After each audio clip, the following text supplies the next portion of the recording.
नमस्कार दोस्तों, जो करना है उसे आज करो और जो आज करना है उसे अभी करो। जीवन बहुत छोटा होता है, अगर पल भर में समाप्त हो गए तो क्या करोगे। कबीर दास जी कहते हैं, हमेशा धैर्य से काम लेना चाहिए। अगर माली एक दिन में 100 घड़े भी सींच लेगा तो ये फल ऋतु आने पर ही लगेगा।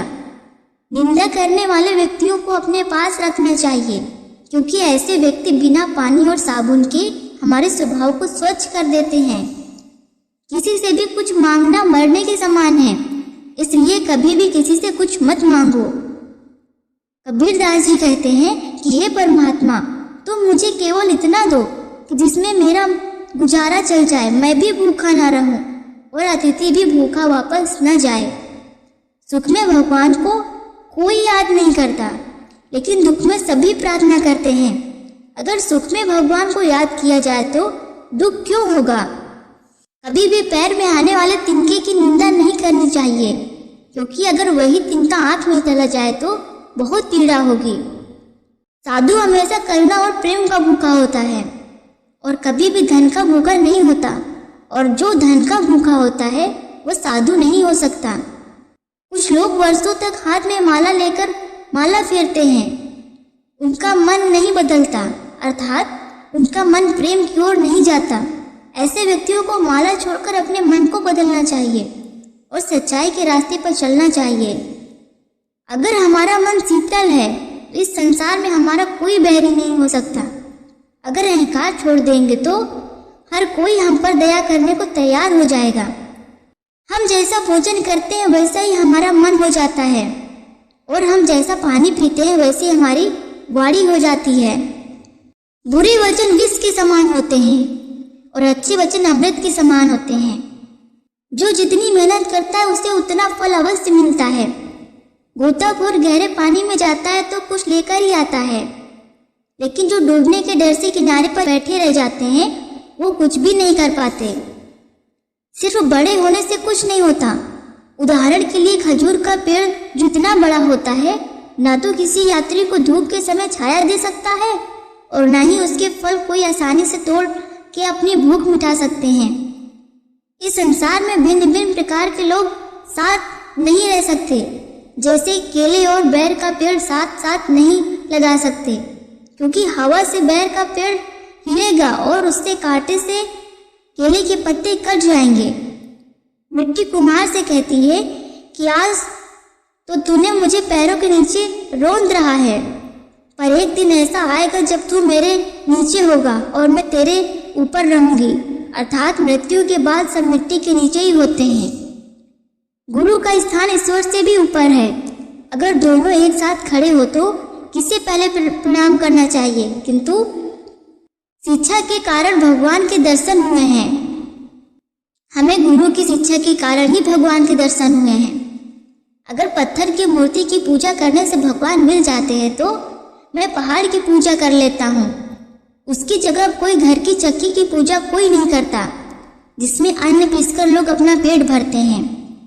किसी को दुर्बल या कमजोर समझकर उसको सताना नहीं चाहिए, क्योंकि दुर्बल की हाय या सांप बहुत प्रभावशाली होती है। जैसे मरे हुए जानवर की खाल को जलाने से लोहा तक पिघल जाता है। ऐसी वाणी में बात कीजिए जिससे सबका मन भाव विभोर हो जाए। आपकी मधुर वाणी सुनकर आप खुद भी शीतल हो जाए और जो सुने वो भी प्रसन्न हो जाए। ना तो अधिक बोलना अच्छा है और ना ही अधिक चुप रहना ठीक है। जैसे बहुत अधिक वर्षा भी अच्छी बात नहीं है और बहुत अधिक धूप भी अच्छा नहीं है, अतः हमें संयम के साथ रहना चाहिए। हमारी वाणी एक अमूल्य रत्न के समान है। उसे हृदय के तराजू में तोलकर अर्थात सोच समझकर ही वाणी को मुंह से बाहर आने देना चाहिए। बड़ी बड़ी पुस्तकें पढ़कर इस जग में इतने लोग मृत्यु के द्वार पहुंच गए हैं, पर सभी विद्वान नहीं हो पाए। कबीर मानते हैं कि अगर कोई प्रेम या प्यार के केवल 2.5 अक्षर ही अच्छे प्रकार से पढ़ ले तो अर्थात प्यार का वास्तविक रूप पहचान ले, तो यही सच्चा ज्ञानी होता है। जब मैं इस संसार में बुराई खोजने निकला तो मुझे कोई बुरा नहीं मिला, परंतु जब मैंने अपने मन में झांक कर देखा तो पाया कि इस संसार में मुझसे बुरा कोई नहीं है। सद्गुरु के सत्य ज्ञान से निर्मल मन वाले लोग भी सत्य ज्ञानी हो जाते हैं, लेकिन कोयले की तरह काले मन वाले लोग मन भर साबुन मिलने पर भी उजले नहीं हो सकते, अर्थात उन पर विवेक और बुद्धि की बैटन का कोई असर ही नहीं होता। जिस तरह दीपक की सुनहरी और लहराती लौ की ओर आकर्षित होकर कीट पतंग उसमें जल मरते हैं, उसी प्रकार जो कामी लोग होते हैं वो विषय वासना की तेज लहर में बहकर ये तक भूल जाते हैं कि वे डूब मरेंगे। हे सेवक, तुम सद्गुरु की सेवा करो, क्योंकि सेवा के बिना उनका स्वरूप साक्षात्कार नहीं हो सकता। तुझे इस मनुष्य का जन्म उत्तम अवसर पाने के लिए मिला है। बिना किसी कीमत के आपके पास राम के नाम तक पहुंच है, फिर क्यों आपस में जितना संभव हो उतना ही नहीं पहुंच सकते? कहीं ऐसा ना हो आपके जीवन में आखिरी पल में आपको खेद हो। एक हिरण खुद में सुगंधित होता है और इसे खोजने के लिए पूरे वन में भ्रमण करता है। इसी प्रकार राम हर जगह है, लेकिन दुनिया नहीं देखती कि उसे अपने अंतर मन में ईश्वर को खोजना चाहिए।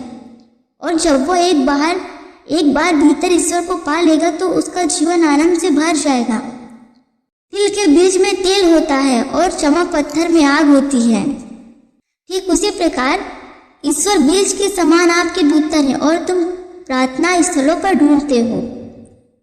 चिंता ITI चोर है, यह किसी के दिल को खा जाती है। कोई डॉक्टर भला क्या कर सकता है, उसकी दवा कितनी दूर तक मदद कर पाएगी?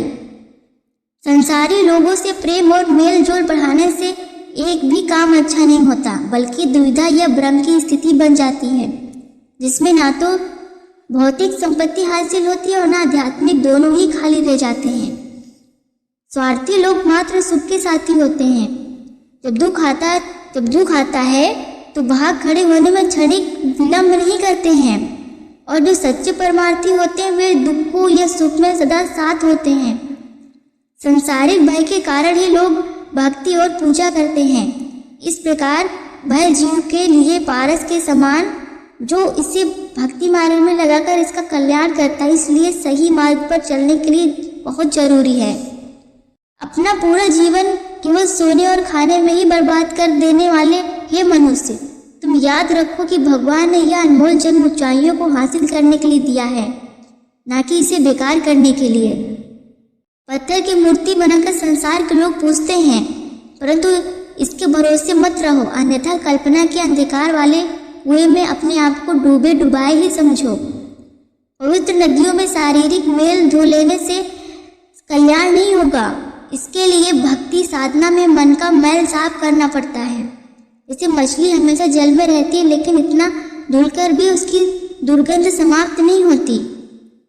पवित्र मन ही मक्का है और दिल ही द्वारिका, और काया को ही काशी समझो। इस द्वारों के शरीर मंदिर में ज्ञान रूपी प्रकाशमय स्वरूप चेतन को ही सत्य देवता समझो। जब गुड़ को परखने वाला ग्राहक मिल जाता है तो गुड़ ही कीमत होती है, पर जब ऐसा ग्राहक नहीं मिलता तब गुड़ और कौड़ी के भाव में चला जाता है। अगर ये वीडियो आपको पसंद आई हो तो प्लीज़ एक लाइक और एक सब्सक्राइब जरूर करिएगा। धन्यवाद।